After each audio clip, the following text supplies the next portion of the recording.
Olá, todo mundo. Boa tarde a todos. Lívia, Gilberto. Antes de eu passar a palavra aqui para o Gilberto apresentar a Lívia, gostaria só de lembrar vocês que vamos emitir certificado para quem quiser. Fiquem de olho no chat, que no final da apresentação nós vamos colocar um link aí para vocês fazerem o cadastro, né? Quem quiser certificado. E vou colocar aqui também no chat o link para quem quiser participar do nosso grupo de WhatsApp. Vocês podem mandar perguntas para a Lívia por lá, tanto como áudio, escrever se preferir. Também pode usar, obviamente, o chat aqui no final, que a Lívia vai ter acesso às perguntas. Tá bom? Então, eu vou passar a palavra para o Gilberto. Então, mais uma vez, obrigado por todo mundo presente. Obrigado, Tiago.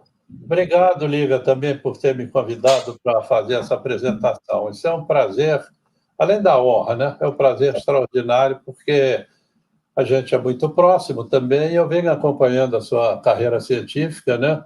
A sua carreira emocional, familiar, casamento, amor, etc. Então, é muito legal para mim, muito legal. Fico feliz, realmente. É muita felicidade fazer essas coisas. Que eu me lembre, você, já desde pequenininho, eu queria trabalhar com bioquímica, né? Você fez curso técnico em biotecnologia na Escola Técnica Federal de Química, né?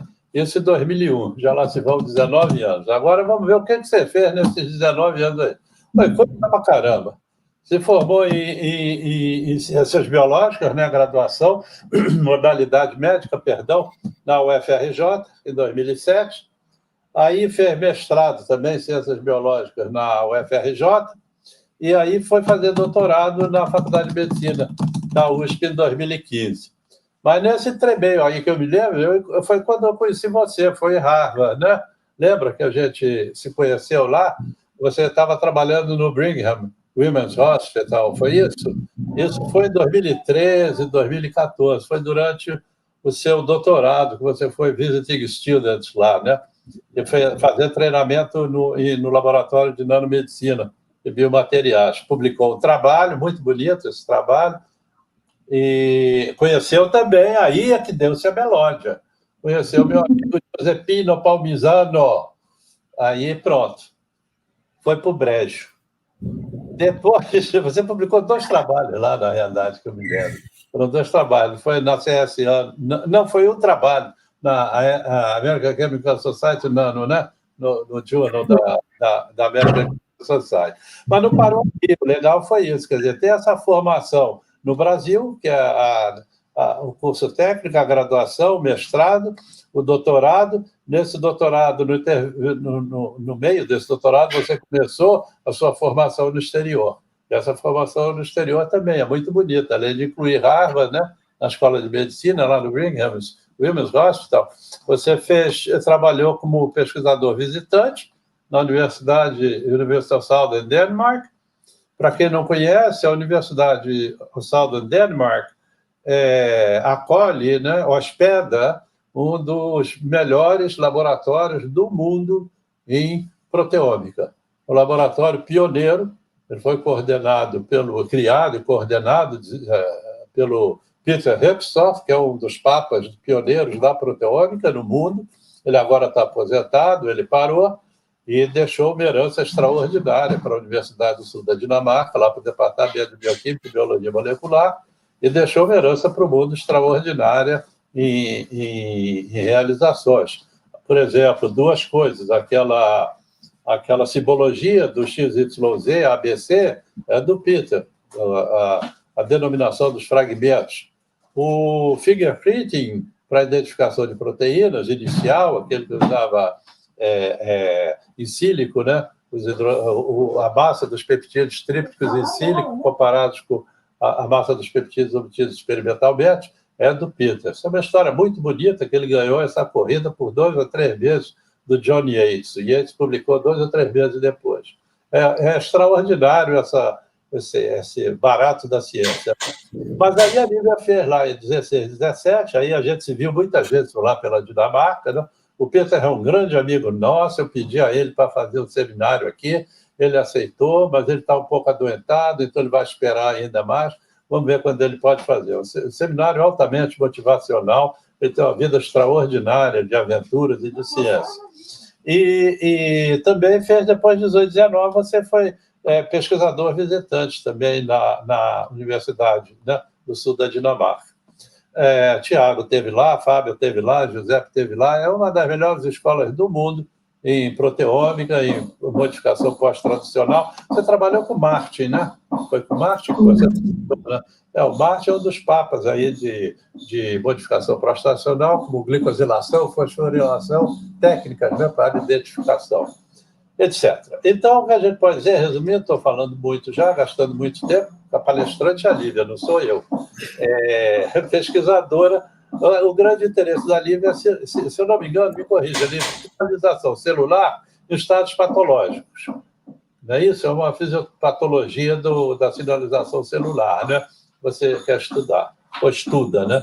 E tem, além de experiência nisso, em sinalização celular, você trabalhou muito com proteômica baseada na espectrometria de massa, né?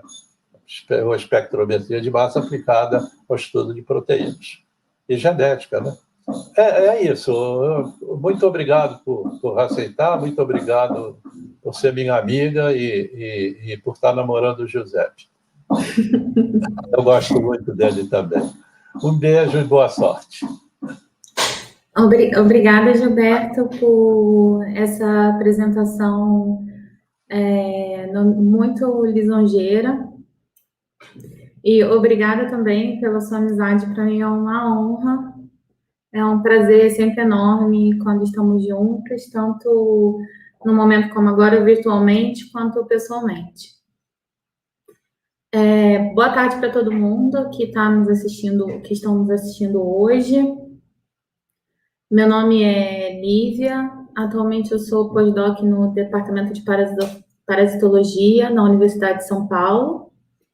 E eu vou apresentar para vocês hoje um trabalho que a gente desenvolveu ao longo dos últimos 2 anos, que foi o desenvolvimento do Cellular Imprinting Proteomics Assay, que é um ensaio de proteômica aplicado a essa técnica de Cellular Imprinting e com a aplicação e o seu uso para a detecção de modificações oculares e sistêmicas. Então, na apresentação de hoje, a gente vai relembrar um pouquinho de como é a estrutura do olho, a gente vai falar sobre o desenvolvimento do método em si, a gente vai falar sobre o que nós cunhamos como SIMPA, vai falar bem especificamente de uma aplicação que foi no estudo da infecção por Zika vírus, e vamos mencionar outras possíveis aplicações dessa técnica que a gente espera que alcance várias pessoas pela sua simplicidade e pelo fato de ser uma técnica bem fácil e não invasiva. Então, primeiro, eu queria falar sobre o olho. O meu pointer aqui para vocês. O olho tem a porção anterior e também tem a sua porção posterior.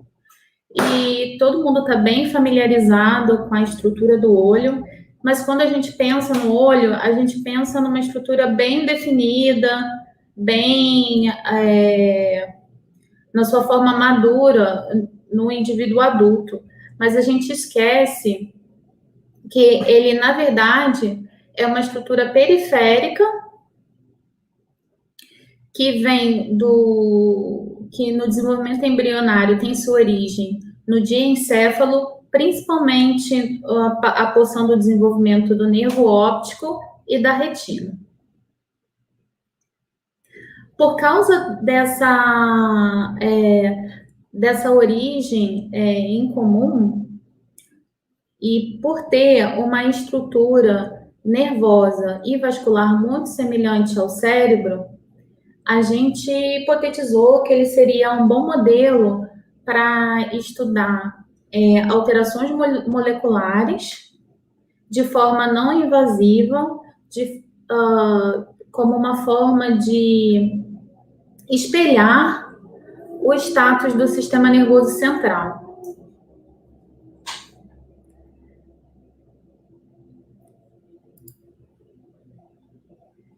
Então, numa cooperação com a Universidade Federal Fluminense, o nosso grupo participou de uma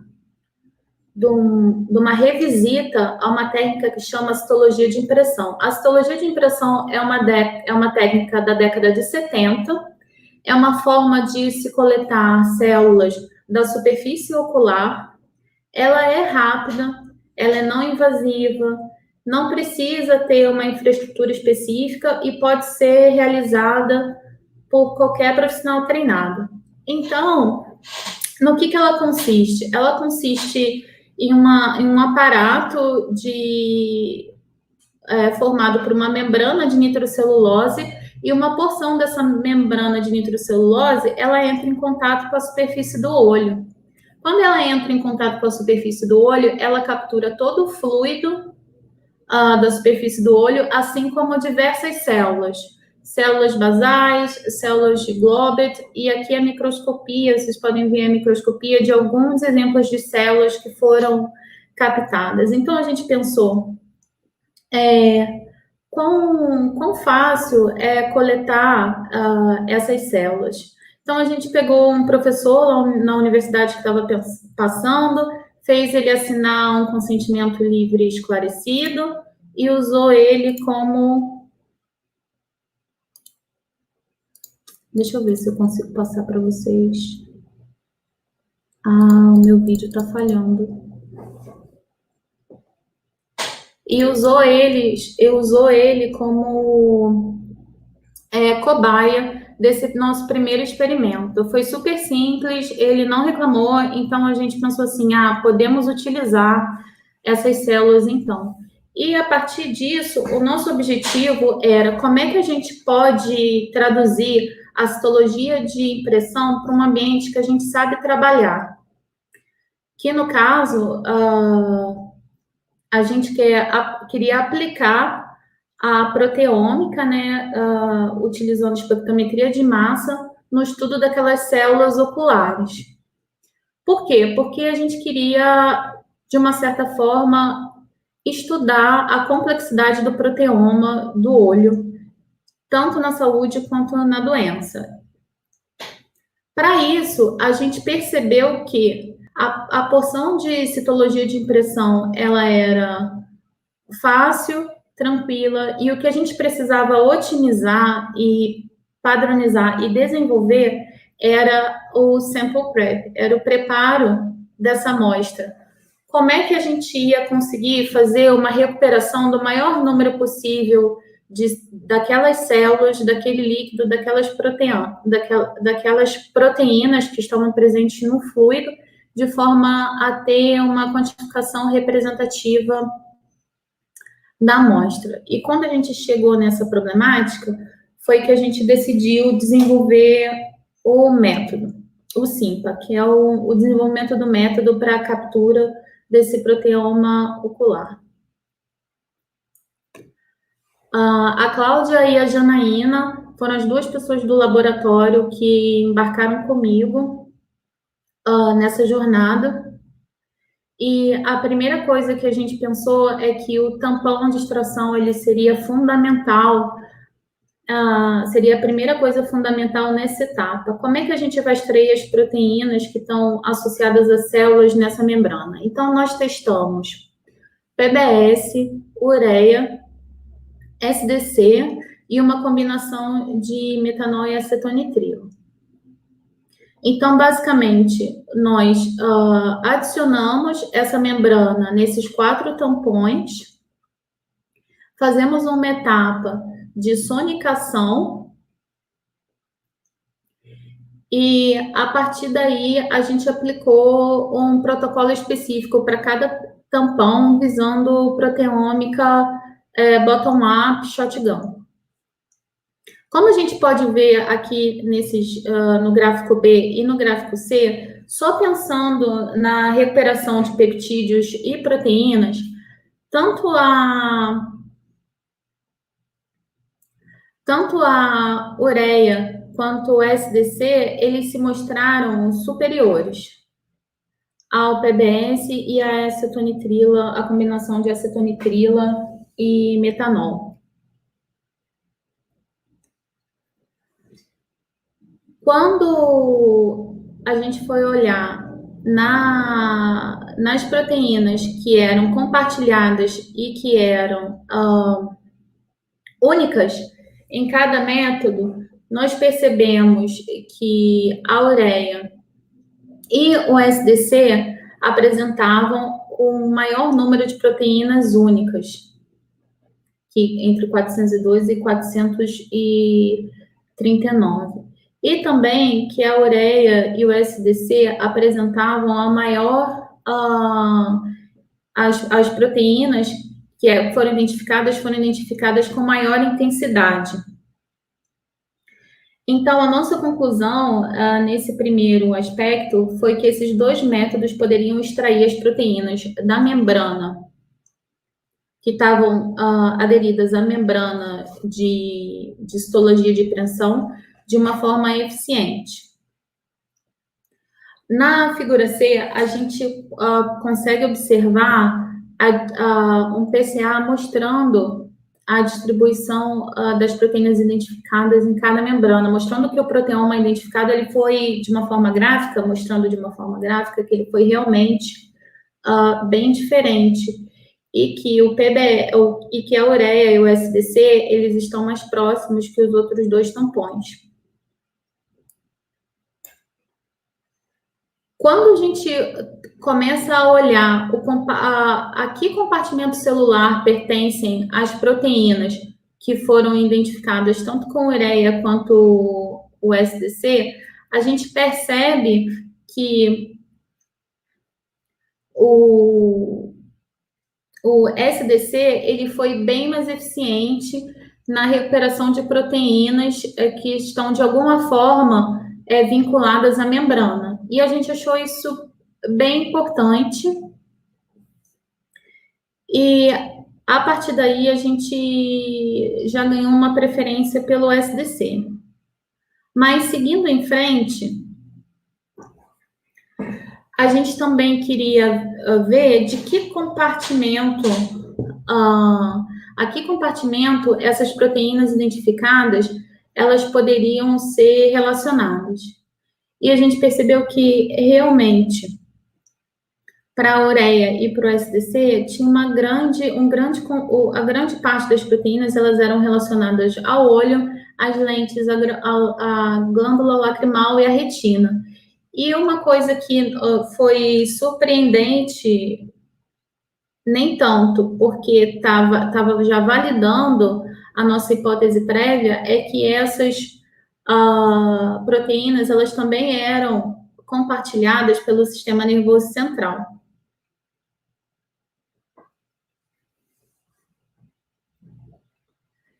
E isso evidenciou que a citologia de impressão poderia ser uma técnica aplicada para visualizar proteínas compartilhadas, no caso entre o olho e o cérebro, de uma forma não invasiva.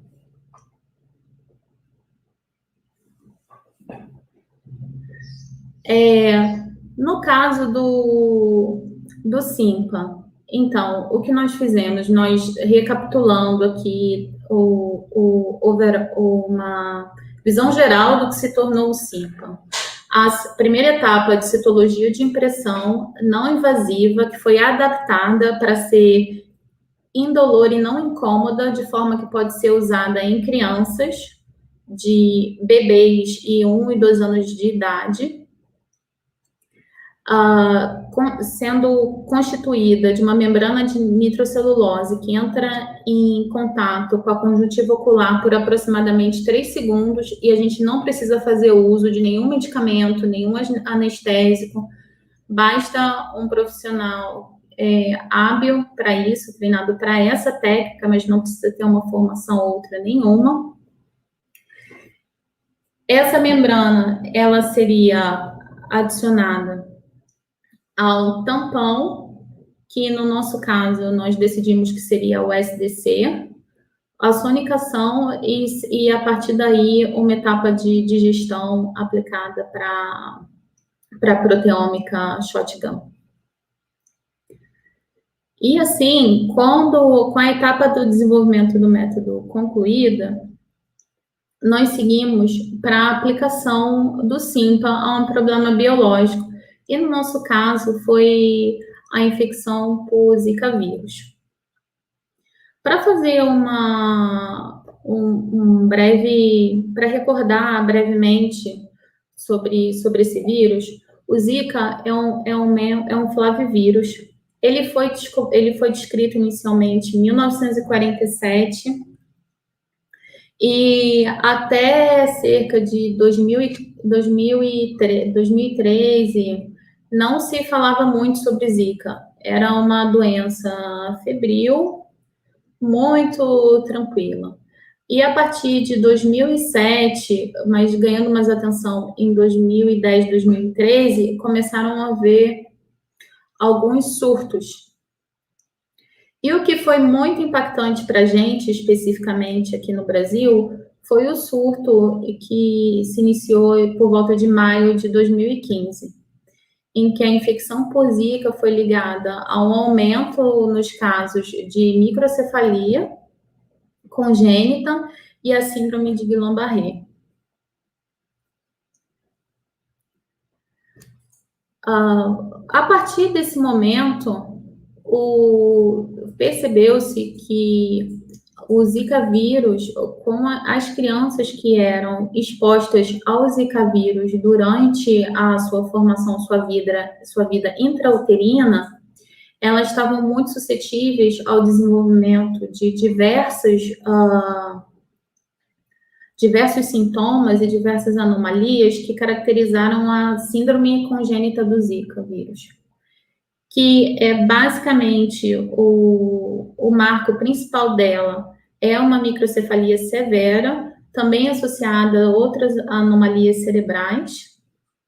Tem uma redução do tecido cerebral radical, e com o tempo, e conforme essas crianças foram crescendo e se desenvolvendo, a comunidade científica começou a perceber, a comunidade médica começou a perceber que essas crianças também apresentavam alterações de fundo de olho, incluindo anomalias na mácula e uma pigmentação da retina alterada. Talvez essa doença, ela foi muito marcante no Brasil, e esse gráfico aqui mostrou o pico que aconteceu realmente em 2016, e a contagem do número de casos entre 2015 e 2018 somavam mais de 3.200 crianças. O que quer dizer que mais de 3.200 indivíduos carregam consequências de uma doença que a gente até agora não conhece bem como funciona. Como eu mencionei, conforme essas crianças elas foram crescendo e mais estudos e os acompanhamentos foram sendo feitos, se percebeu que os antígenos do Zika, eles podiam ser encontrados na íris, na retina, no corióide e no nervo óptico das crianças com a síndrome congênita do Zika. Então, em todas essas áreas aqui, tanto da parte anterior do olho quanto da parte posterior do olho.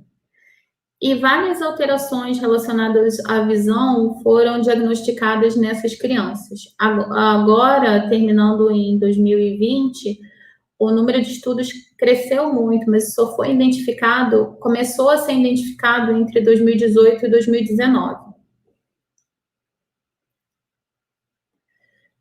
Então,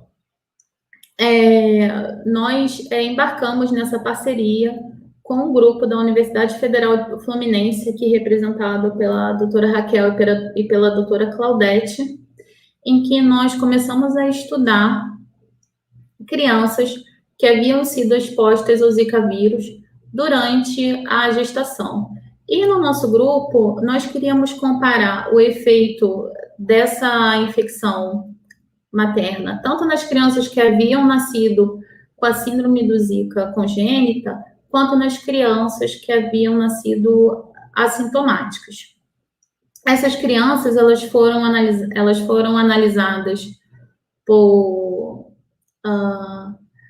utilizando a técnica do SIMPA dentro dos primeiros 18 meses de vida delas. Então, foi muito importante o desenvolvimento de uma técnica que fosse realmente não invasiva e não agressiva para essas crianças e para essas mães. Essas crianças que nós estudamos, elas continuam, eu gostaria de frisar que elas continuam sendo acompanhadas até hoje num trabalho muito bonito que é feito pelo esse pessoal da UF. Então, a partir da aplicação do SIMPA a um grupo de crianças que tinha CZS, um grupo assintomático e um grupo controle, nós conseguimos identificar até cerca de 1.800 proteínas. Essas proteínas, quando nós olhamos para as porções do olho, nós conseguimos identificar que essas proteínas, elas eram comuns no humor aquoso, na lente, na esclera, eram proteínas de lágrima, eram proteínas que circulavam pelo nervo óptico, pela íris córnea, pela retina, pelo humor vítreo e pelo complexo corióide. Isso para a gente foi muito legal, porque a gente conseguiu perceber que, analisando uma parte da esclera, a gente conseguia mostrar proteínas que eram comuns a todas as estruturas do olho. Mas a gente também se perguntou, como o olho é uma estrutura irrigada, será que essas proteínas também são proteínas que são circulantes no plasma? E quando nós comparamos, a gente percebeu que a grande maioria das proteínas que foram identificadas por nós, elas também eram circulantes no plasma, o que nos dava um embasamento para a aplicação dessa técnica de uma forma mais abrangente. Quando a gente comparou as proteínas que nós obtivemos com as proteínas que foram observadas em outros estudos para proteínas do cérebro, nós vimos pouca interseção, mas a gente também viu pouca interseção com proteínas que haviam sido observadas no olho. O que pode mostrar para a gente que a técnica influencia muito na diversidade de proteínas que a gente identifica. Quando a gente percebeu as proteínas que foram observadas, comparou as proteínas que foram observadas nesse estudo com proteínas que foram observadas, que são proteínas características, marcadores de alguma doença ocular, nós conseguimos identificar 66 proteínas. E para proteínas marcadoras de outras doenças, foram 23.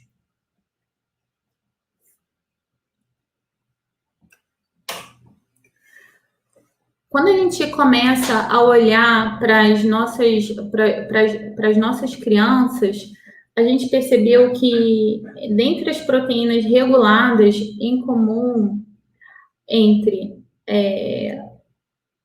as crianças com Zika, com a síndrome congênita e as crianças assintomáticas, haviam 33 proteínas. Que as crianças com síndrome congênita, elas sim apresentavam 56 proteínas. Mas a gente ficou bem surpreso quando percebeu que as crianças assintomáticas, elas apresentavam um número quase bem semelhante, 47 proteínas reguladas em relação aos controles. Essas proteínas reguladas, elas foram associadas a padrões neurológicos, a infecção viral, a morte celular, a rede de sinalização baseada em interferon, elas foram associadas a doenças oculares e ao sistema imune. Quando nós fomos olhar em cada um desses compartimentos, nós conseguimos localizar alguns peptídeos que foram bem discriminadores. E nesse caso, nós usamos PRM para identificar esses peptídeos que foram bem discriminadores entre os grupos, que poderiam ser marcadores de disfunções oculares. E uma coisa que nos chamou muita atenção nesse estudo foi a presença da queratina. Nós identificamos mais de 15 tipos diferentes de queratina. E todo mundo sabe que queratina é um grande contaminante, na verdade, é o pesadelo da espectrometria de massa, porque a queratina está em tudo e ela entra na sua amostra. Se você faz a sua busca com o Max Quant, ela é um grande contaminante. A gente ficou se perguntando da onde estava vindo tanta queratina. E quando a gente foi olhar para as células, fez uma microscopia das células do olho desses infantes, a gente percebeu que a queratinização das células epiteliais era um grande problema e que estava associada à severidade da doença. Então, os nossos controles, eles tinham um nível de uma quantidade de células sem queratinização muito grande. As crianças que que haviam sido expostas ao vírus, mas que não foram diagnosticadas com a síndrome congênita, elas tinham uma queratinização leve a moderada, e que as crianças que haviam sido diagnosticadas com a síndrome congênita já apresentavam a queratinização caminhando para grave. E isso foi um grande marcador para a gente que nós podemos correlacionar de forma visual, através da microscopia, um aspecto que estava acontecendo de uma desordem ocular, que no caso é a queratinização, com o excesso de queratina que foi observado por espectrometria de massa. Então, só um pequeno parênteses, às vezes a gente acha que a coisa é uma contaminação, mas olhem suas proteínas a fundo, porque, por exemplo, nesse caso não era. Quando nós avaliamos também os processos que estavam enriquecidos, morte celular foi algo que chamou muita atenção, inclusive algo que eu não tinha visto em datasets anteriores, era uma regulação de caspase 3. E eu achei isso muito interessante. Outra molécula também super famosa em morte celular, super bem conhecida, a gasdermina, ela também era uma molécula capaz, também foi uma proteína capaz de discriminar entre os 3 grupos. E quando a gente já tentou avaliar que modificações da estrutura celular poderiam estar indicando um processo de morte celular, a gente percebeu que as células estavam sofrendo piquenoses, cariólises, várias células já tinham sofrido anucleação e outras células estavam sofrendo um processo de vacuolização, que é bem comum durante a sequência da autofagia. Quando nós quantificamos todos esses eventos, nós percebemos que, em relação ao controle, tanto os assintomáticos quanto as crianças com síndrome congênita apresentavam um nível mais elevado de morte celular. Olhando para as proteínas do sistema imune, não veio com muita surpresa ver uma ativação de resposta por interferon, uma alta atividade de elanase e de MPO, que são proteínas associadas a atividades de neutrófilos, depois que o vírus já havia sido descrito como presente no segmento anterior dos olhos de crianças expostas durante a gravidez. O que os nossos dados direcionaram principalmente era que o sistema imune ele tinha uma resposta viral, mas ele também tinha uma resposta muito forte mediada por neutrófilo.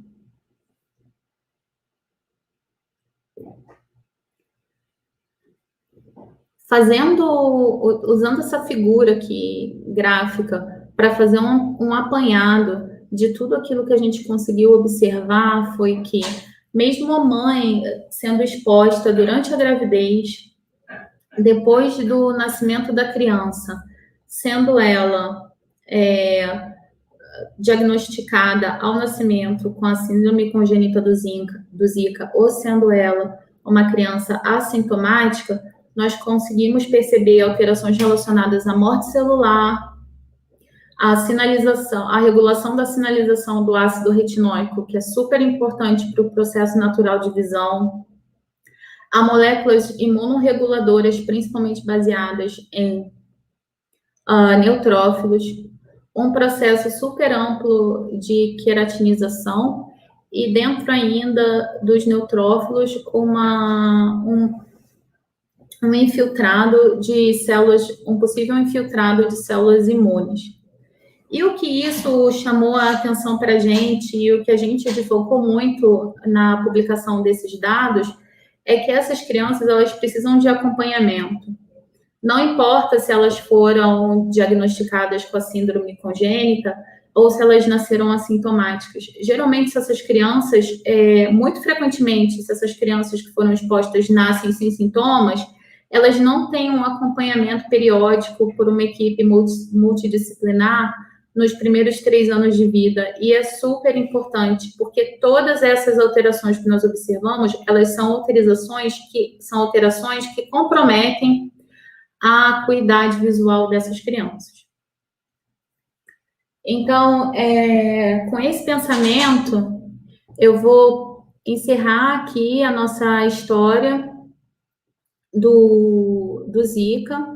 Vou parar um pouco de falar sobre o Zika vírus. Eu espero que vocês tenham captado a importância nos diversos grupos de exposição à doença.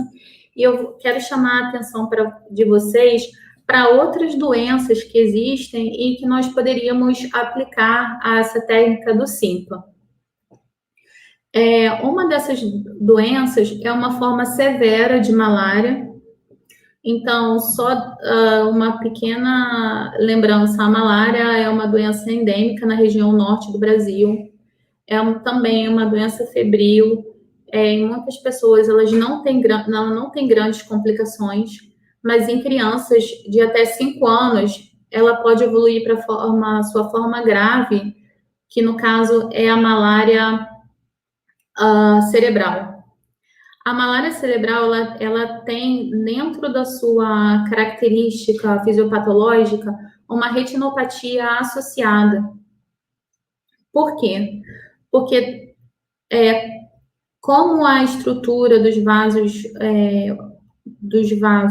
sanguíneos do olho são muito parecidos com os capilares do cérebro, várias hemácias infectadas por parasitas, elas aderem e formam essas alterações vasculares que podem ser vistas aqui. Tanto essa formação dos vasos sanguíneos brancos por oclusão, quanto hemorragias na retina. Então, o que a gente descobriu foi que existe esse fluxograma que é aplicado a crianças que estão em coma, em áreas que são endêmicas para malária. E se a criança tem até 5 anos numa região endêmica e ela entra em coma, eles observam se existe algum vaso sanguíneo branco, se tem degeneração, se tem hemorragia. E se esse diagnóstico é confirmado, e ela também tem o diagnóstico de malária feita por esfregaço, eles sabem que tem um risco aumentado de morte. E nesse caso, o SIMPA ele poderia ser usado para estudar essa doença, que no caso é a malária cerebral, de uma forma não invasiva e trazer muito mais informação para a gente, informação de forma precoce, para o tratamento dessas crianças, que agora é uma consequência da malária que não tem um tratamento específico. Nós também acreditamos que o SIMPA ele pode ser utilizado para várias doenças sistêmicas que tenham alterações oculares como uma das suas manifestações. Por exemplo, no caso do diabetes, em que uma das consequências do diabetes é a retinopatia diabética, em que acontece também a oclusão ou hemorragia dos vasos no fundo do olho. E vários trabalhos já vêm apresentando o olho como uma janela, não da alma nesse caso, mas como uma janela do cérebro para doenças como esclerose múltipla, mal de Parkinson e especificamente Alzheimer. Tem até um trabalho legal de uns 3 anos atrás que tentou identificar marcadores de Alzheimer nas lágrimas. E isso porque a gente sabe que existe uma mudança dos vasos sanguíneos no olho, no Alzheimer, e também a deposição de amiloide, de depósitos de amiloide no olho. Eu ainda acredito que, além dessas doenças, muitas outras, as quais eu não conheço, a fisiopatologia, essa técnica, ela pode ser empregada, e eu espero que realmente a gente consiga ter desenvolvido, mostrado e trazido aqui para vocês algo que seja útil e que vocês possam ver uma forma de utilizá-lo no cotidiano da sua pesquisa. Com isso, eu vou encerrar essa apresentação e eu queria agradecer as pessoas diretamente envolvidas no desenvolvimento desse trabalho, tanto na Universidade de São Paulo, quanto na Universidade Federal Fluminense, quanto na Universidade do Sul da Dinamarca.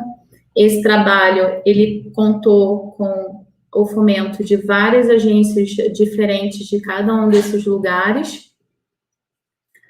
E eu também gostaria de agradecer aos dois laboratórios no qual eu trabalho hoje, que é o Laboratório de Glicoproteômica, do Giuseppe Palmisano, e o Laboratório de Imunoparasitologia Experimental do Cláudio Marinho. E é isso. Obrigada, gente.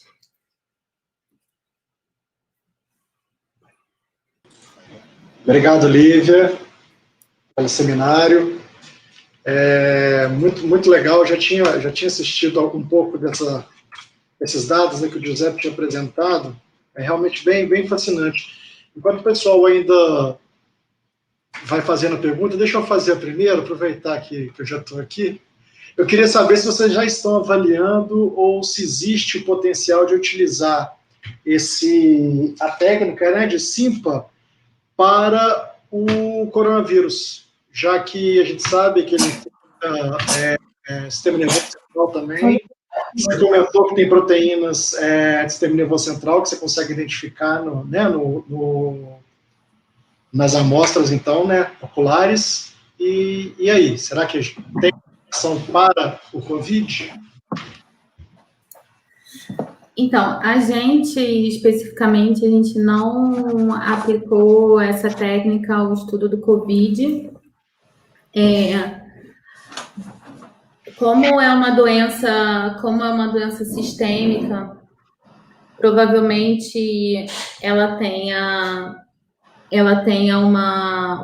promova uma modificação do proteoma ocular, principalmente porque a gente sabe que tem uma modificação do proteoma de forma sistêmica, mas, por exemplo, para a detecção viral de forma direta, eu acho muito pouco provável, porque a gente tem uma dificuldade muito grande até de encontrar o vírus no plasma, por exemplo.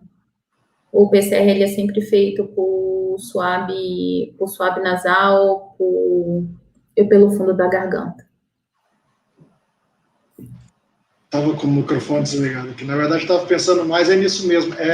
Não era detectar o vírus em si, mas talvez as alterações que, por exemplo, a gente não sabe, eu pelo menos eu desconheço se tem algum estudo que mostra algum acometimento da visão, né? Tem a parte do olfato, tem vários trabalhos, inclusive, né? O Daniel lá da Unicamp tem trabalhado muito nessa questão da infecção do sistema nervoso central, Aí eu estava pensando como você acha a proteína, que também é do sistema nervoso central, se talvez tenha uma relação, mas eu acho que isso aí é só especulação por enquanto. É um trabalho a ser feito. Nessa mesma linha do Thiago, posso falar um minuto, Thiago? Claro, você quer o chefe, eu queria que você Não, pelo amor de Deus. O que eu vejo é o seguinte, essa, de certa forma, é uma técnica universal, é isso que o Thiago quer saber, no fundo. Eu perdi o final dessa palestra porque caiu a net aqui, mas eu voltei agora. Então, eu cheguei a pegar a pergunta do Thiago, mas perdi aquelas outras doenças, quando você está falando de outras doenças, poderiam ser diagnosticadas. A técnica é universal, o que estiver ali você pega, desde que tenha, lógico, né, quantidade suficiente, blá, blá, blá. Mas ela é universal. Então, eu acho que isso devia ser tentado em muitas outras doenças, sim. Eu concordo com você quanto ao Covid, mas eu tentaria, eu não deixaria de tentar, não. E aqui me faz lembrar uma outra coisa. A membrana que vocês usam, qual é a origem química dela? É uma membrana de nitrocelulose. É PVD, tipo, ok. Nitrocelulose. Vocês pensaram em usar a membrana do Rigetti, que ele usa para textos para paleoproteômica? Não. Será? José, se estiver ouvindo aí, José, o que você acha? Porque aquilo pega tudo. Ele tem troca iônica, tem hidrofobicidade, ele tem tudo ali na membrana para pegar. Também vale a pena experimentar. E talvez fosse mais fácil tirar da membrana também, né? Poluir da membrana para poder processar adiante, né? Talvez fosse mais fácil. Ele tem o processamento lá que ele faz, na paleoproteômica dele, né? Acho que seria uma boa. Era isso só. Na verdade, para a parte de membrana, na literatura tem várias membranas que já foram testadas e vários dispositivos também. Já fizeram alguns outros dispositivos visando a obtenção dessas células para microscopia. O que a gente tentou fazer foi usar as membranas que seriam de mais fácil acesso, mostrar realmente que a técnica ela pode ser até o ponto da análise por espectrometria, que ela pode ser utilizada de uma forma que é acessível a todo mundo. Qual é o volume de líquido que você pega ali? Na verdade, a gente adiciona essa membrana a 250 microlitros. A gente otimizou para adicionar num tubinho Falcon com 250 microlitros. Mas você toca com a membrana a membrana, sim. E ela absorve a umidade dali, né? O líquido dali, vamos dizer, né? Quanto absorve, você lembra? A gente nunca quantificou esse volume. Vai variar, né? Mas um mínimo aí, talvez, ou um máximo, para poder ter mais amostra, né? A ideia seria essa, né? Ter uma quantidade maior de amostra. Ok, obrigado, Lívia. Parabéns. Obrigada, Gilberto. O Fábio está perguntando aí se...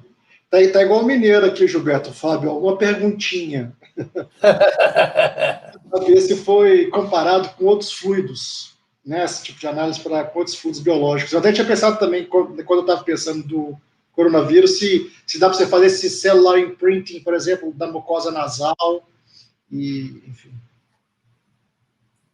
Mas eu acho que é isso. Eu não sei se é isso que ele perguntou, assim, né? Que se você comparou com outros tipos de fluidos. Na verdade, a gente comparou com o fluido cérebro-espinhal, quando comparou com o sistema nervoso central, e tinham proteínas em comum, e também tinham proteínas em comum com o plasma. A gente não comparou com outros fluidos.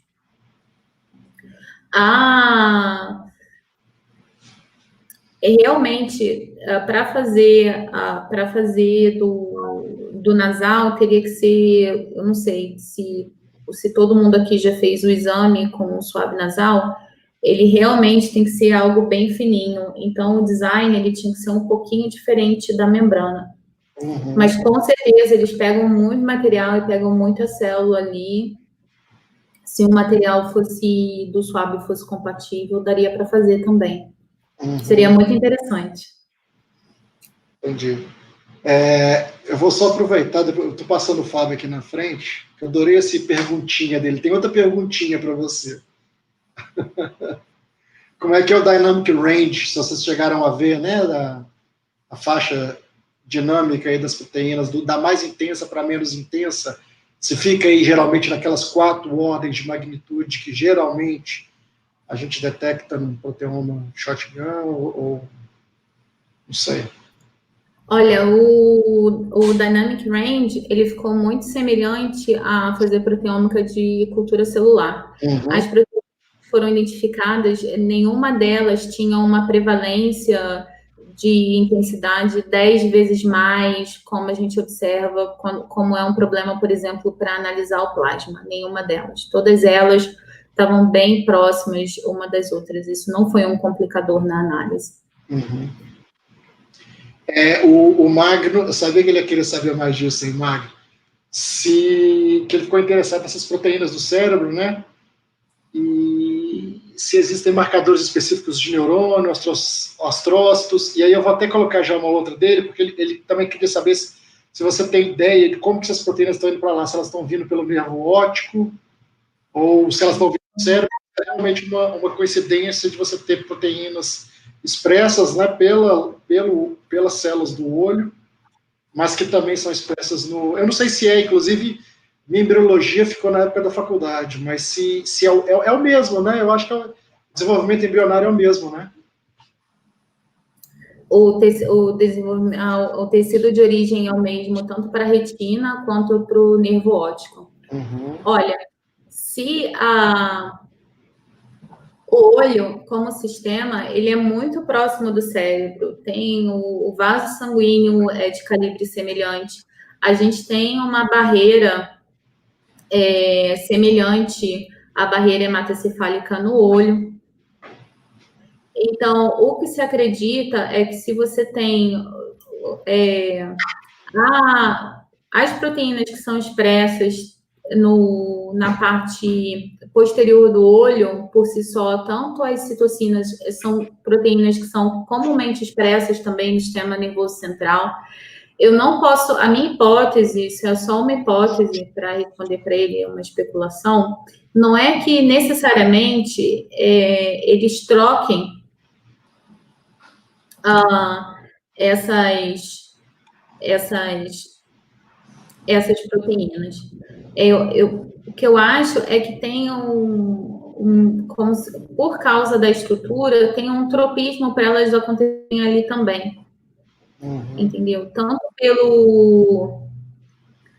pela comunicação do nervo óptico, como no caso das doenças que têm a retinopatia, que são problemas de circulação. Elas são facilmente visíveis no olho. Então, eu iria mais por esse lado. A gente não olhou, não fez isso também é uma coisa que ela é muito controversa, né? Proteínas que são características de um tipo celular. Tem muito poucas que são realmente exclusivas. Então, a gente não se preocupou em ver se a gente estava identificando proteínas, se elas eram de microglia, ou se elas eram de astrócitos ou de neurônio. Realmente, essa análise a gente não fez. Talvez uma forma de verificar isso, pelo que eu entendi, vocês têm, né, uma colaboração com o pessoal do hospital, de pacientes com glaucoma, né, dependendo do grau de severidade, você pode ter a lesão do nervo óptico.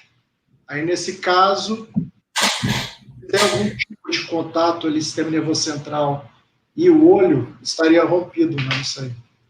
Mas fica, talvez até, tem gente que tem glaucoma só no olho, né, poderia ter até um bom controle, comparar os dois olhos.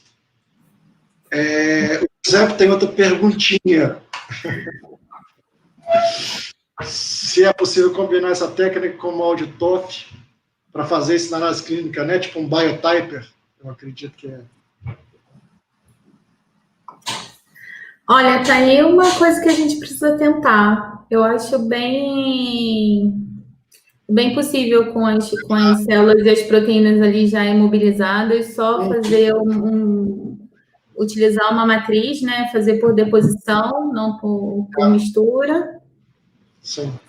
Inclusive, seria bem interessante. Dava até para fazer uma questão, talvez até tipo molde image, né? Porque você vai colocar a membrana ali, vai ter mais ou menos a localização, né, das proteínas na membrana, que você pode depois tentar identificar isso na região do olho, né, que estaria essa expressão maior. Mas eu acho que dá sim, estilo aquele Celdir, né? Acho que dá.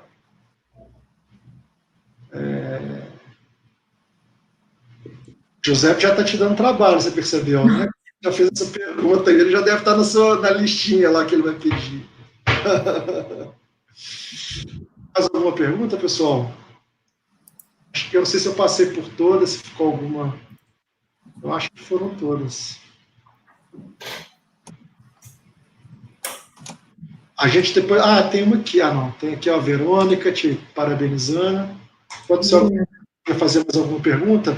A gente pode avisar, né, que nós ainda estamos definindo, mas diga que esse ciclo de palestras, né, do My Friends Massa, esse ano encerra. Nós vamos ter o prazer de ter o Gilberto dando a nossa. Não sei se eu já posso dar esse spoiler, eu acho que pode, né, Gilberto? Pode, não tem problema, não. Deve ser alguma coisa em torno da segunda semana de dezembro, né? Que a gente ainda tem a data do último seminário, né? Se eu fugir, eu aviso com antecedência. Não, a gente te acha. Tem internet, né? Tem internet. Isso a gente acha, você imagina. E o Magno também, que falou aí, ele vai dar uma palestra para a gente nessa época. Tem ainda palestras bem interessantes ainda para o final. Tem o Fábio fez mais uma perguntinha, esqueci de colocar a perguntinha. PTMs, se vocês avaliaram PTMs no SIMPA? Olha, nesse primeiro estudo a gente não avaliou PTMs, mas eu acho que o fato da gente ter escolhido SDC como um tampão que priorizava proteínas associadas à membrana, acho que já ficou uma vontade de fazer uma glicoproteômica desse material. Como que fica? Eu não sei se passou batida essa informação, se você tem uma ideia da quantidade de proteína que você extrai, não de número de proteínas, né, mas de quantidade de massa, porque pode ser um fator limitante se você tiver uma quantidade baixa, né, não sei como é que está aí, mas... Porque eu imagino que vocês não fazem quantificação de proteína, não faz nada, né, eu acredito que extrai e já reduz... A gente não quantificou. A gente não quantificou. A gente sabe que quantificação, quando se utiliza SDC, é um pouco problemática pelos métodos mais comuns. Então, a gente realmente não quantificou a quantidade de proteína inicial que a gente teve. Mas pelo número de corrida que a gente conseguiu fazer com cada amostra, eu acho que a gente com certeza tinha quantidade suficiente para fazer enriquecimento. Legal. O Gilberto é seu colega, né? O Gilberto é do aluno do... Dá para dosar a proteína no líquido, né? Independentemente de você coletar, quer dizer, na membrana, né? Tirar o líquido e dosar, você sabe, mais ou menos, uma ordem de grandeza, né? Isso deve estar na literatura também, no estado controle normal, né? Porque igual fósforo, né? Eu não sei como é que vocês estão fazendo aí o estudo. Eu sei que aqui a gente, para fazer, por exemplo, enriquecimento para fósforo, a gente tem que ter sempre parte de pelo menos 100 microgramas. Vocês conseguem essa quantidade, né, nessa extração. Mas pode ser possível, não sei. Não, a gente teria que ter uma... Eu acho que o mais seguro seria fazer algum tipo de labeling. Beleza. Gilberto. Desculpa, realmente a gente pensa a quantidade de célula que vem depois que você encosta por 3 segundos. Eu fiquei chocado, né? Porque fala olho, você imagina uma coisa que é extremamente incômoda e tal, e vocês fazendo isso em recém-nascido, né? Foi recém-nascido? Até 18 meses.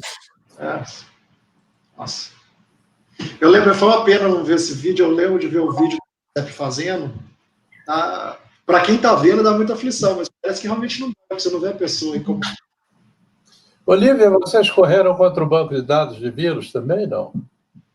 Então, a doutora Raquel, que agora ela está em Boston, ela está fazendo um trabalho focando em microbioma. Esses dados da membrana, eles foram, essas membranas, a gente fez o primeiro trabalho, um trabalho foi feito para fazer transcriptoma, que foi muito legal também, que já está disponível, ainda está no bioRxiv, e esse da proteoma. Então, é realmente uma técnica que era usada só para microscopia, que a gente conseguiu adaptar para ser multifunção. Sim. O Magno, ele colocou... Tá vendo? Aqui, ó. Eita, cadê? Alguns marcadores específicos de astrócito, né, para porino 4, que talvez fala que fica a dica aí para talvez estar. O Giuseppe está falando aqui, ó, as quantidades são na ordem de 10 a 20 microgramas por membrana. Mas aí pode fazer uma coleta. Ele lembra melhor do que eu. A questão também é que, principalmente quando você está trabalhando com criança, o acesso com criança na primeira infância, o acesso é mais restrito, né? Você quer tentar fazer uma coleta rápida, você quer que não seja incômodo, que a criança não chore. Então, são vários fatores que, quando a gente começa a sair do ambiente, que é o que eu mais trabalho, que é o da cultura de células, que é super fácil, as células não reclamam, tá tudo sempre tranquilo, a gente começa a ter que se preocupar também. Com certeza. É isso. Gilberto, você tem mais algum comentário, pergunta? Não, só é um prazer enorme, é uma coisa muito legal. Vocês vão ver isso daqui a alguns anos.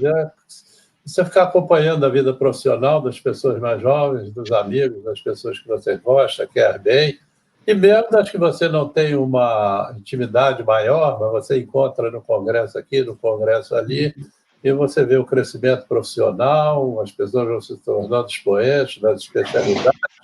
Muito legal isso, é muito gratificante, muito bonito, né? Como uma coisa pessoal, né? É um prazer enorme isso. Muito legal. Parabéns, Lívia. É muito legal isso, viu? Obrigada. Para mim também é um prazer enorme, é um orgulho estar aqui com vocês, contando os detalhes, um pouquinho dos detalhes de um dos trabalhos que a gente desenvolveu aqui no grupo. Foi realmente muito obrigada. Que bom. A gente tem que agradecer. E venham mais recém-doutores aí contar o que estão fazendo. Sim. Esses seminários são muito para os jovens também, né? Seminário para os jovens, né? Para exporem seus trabalhos, terem uma janela para expor sempre, toda hora, que quiserem, etc. Acho que isso é muito legal para a comunidade e para o desenvolvimento pessoal de todos. Eu fico muito feliz com isso. Que bom. Então, com isso, a gente pode encerrar, né? Agradecer mais uma vez a Lívia por ter aceitado o convite. Lívia, muito obrigado. Vai ter uma do próximo? Acho que ainda não. Isso ainda não. Está esperando a confirmação do próximo, então, por enquanto, a gente não vai divulgar. E um prazer te ver novamente. Acho que desde que você voltou, acho que a gente não tinha tido contato. Já tem um ano, não, né? Tem um ano já que você voltou? Tem um ano. Como o tempo passa rápido. Ainda mais com a pandemia, né? A pandemia piora tudo. Mas é isso aí. Obrigado, viu? Prazer. Gilberto, beijo para você. Beijo para todos. Beijo, Marcelinha. Pode deixar. Tchau, gente. Obrigado. Tchau, galera. Todo mundo que participou aqui. Um abraço para todos. Isso. Tchau, tchau. Stay safe.